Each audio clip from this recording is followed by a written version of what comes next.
Mabuhay! Gising na ba ang inyong mga diwa? Handa na ba kayong magkaroon ng bagong kaalaman? Handa na ba kayo? Kung handa na kayo, bigyan natin ng bagong kulay ang umagang ito. Magandang araw sa inyong lahat. Ang tema ng Buwan ng Wika 2026 ay Wikang Pilipino, AI, kasangkapan sa pananaliksi at tulay sa yaman ng impormasyon. Ano nga ba ang ibig sabihin ng temang ito? Nakatutulong ang artificial intelligence o ang AI sa paghahanap ng impormasyon at magbigay ng tamang ideya. Ngunit, kailangan pa rin natin mag-isip kung tama ba ito at kung tama ba ang nababasa natin. Tama ka dyan, Jasmine. Mahalaga ang wikang Pilipino dahil ito ay tumutulong sa atin maunawaan ang ating kultura at kasaysayan. Dapat hindi natin laging kopyahin ang sagot ng AI dahil ang AI ay nagbibigay lamang ng impormasyon at tulungan din sa mga gawain. Ang tunay na layunin ng AI ay tulungan tayo matuto, maalam ang hindi natin alam, hindi para palatan natin ang sarili nating isip. At hindi natin kinakalimutan ng ating wika.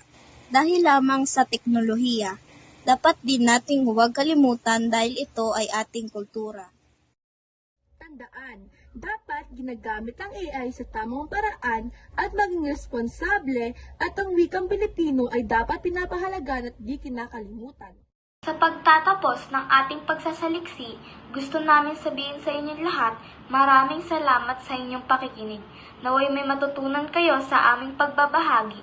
Gawin nating inspirasyon at ipagpatuloy natin mahalin ang kulturang wikang Pilipino, gamitin natin sa tamang pamaraan ang teknolohiya. Sa bawat pagsikat ng araw, kagandahan ay matatanaw. Sa biyayang umaapaw, kultura'y nanginibabaw.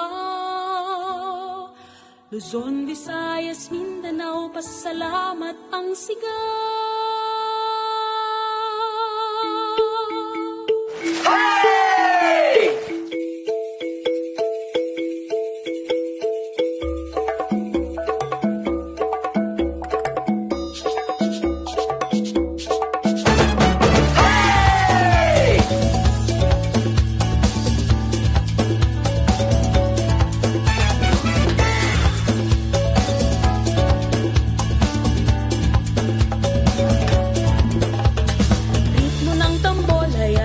Sabayan, sa musika'y iindak ang katawan.